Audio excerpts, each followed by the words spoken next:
Your Asian Times, 6 March 2023, China is Cripple-able U.S. Navy's Western Pacific station, just as Ukraine had done to Russia in Kherson. Military planners' interest in logistics and sustenance in long wars with a peer foe has been piqued. This might indicate that the U.S. is preparing to fight China in the Western Pacific. While academics do not foresee a favorable result for the U.S., U.S. military commentators have long recognized the U.S.'s inability to resupply its ships. At the same time, China can comfortably keep fighting from the home front. Admiral Roughhead, a former U.S. Chief of Naval Operations, CNO, made a well-known remark in front of the House Armed Services Committee in June 2020 that has lately been making the rounds on Twitter.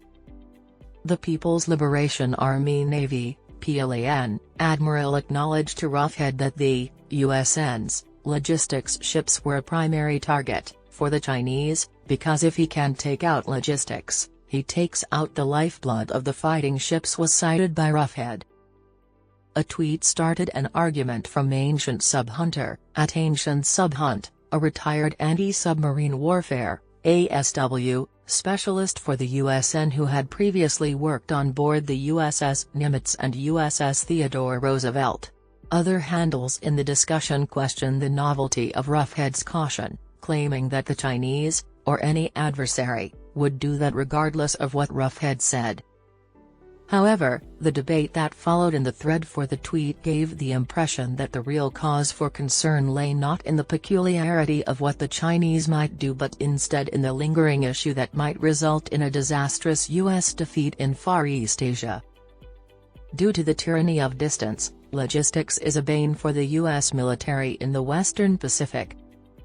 The tyranny of distance that separates the active region of the East and South China Seas and the first and second island chains defines the Western Pacific. This makes it simpler for the Chinese to attack the boats that supply the U.S. Navy's combatants with food, fuel, and ammo. This topic has been covered in several studies by Your Asian Times.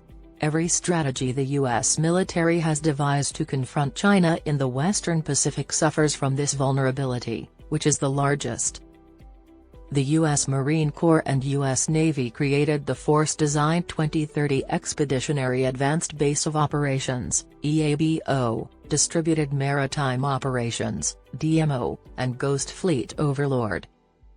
With the help of the USAF's Rapid Dragon program, hundreds of cruise missiles fired from converted cargo aircraft will bombard Chinese radars and sensors.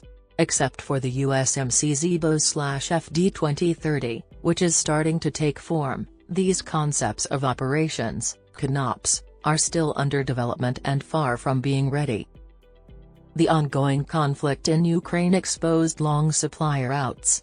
Because Ukraine had started attacking the thin Russian supply lines supplying its long-range guns and rocket artillery systems, Russia partly withdrew from Kherson to the west of the Dnieper River in November. Going by Roughhead's statement, China will attempt and do just that. U.S. supply ships and forward operating bases. In an interview with Your Asian Times, Commodore Venugopal Vengalil, Red, described how operations work on the high seas. He noted that fuel is the most significant component for naval combatants and that, even in times of peace, most navies do not permit it to fall below 25% of the overall capacity. A destroyer at sea, for instance, would need gasoline topped off every 3 days. Fleet replenishment vessels refuel ships in the middle of the ocean and transport essential spare parts and equipment, and some also carry a limited amount of ammunition, according to Vengalil.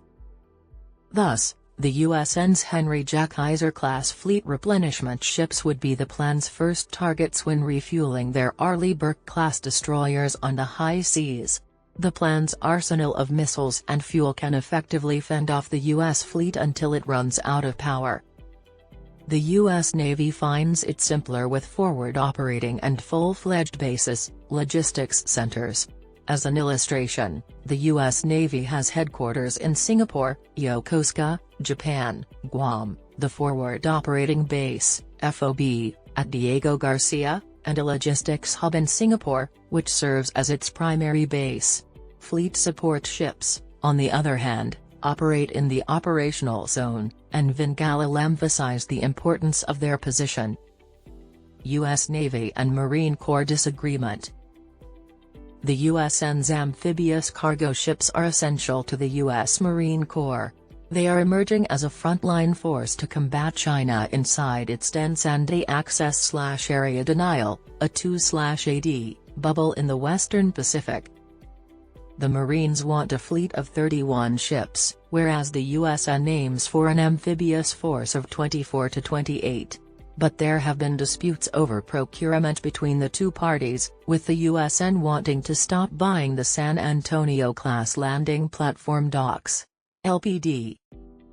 Given China's propensity for making strategic declarations and mentally coercing an enemy's leadership, it would destroy the supply ships and logistics bases first.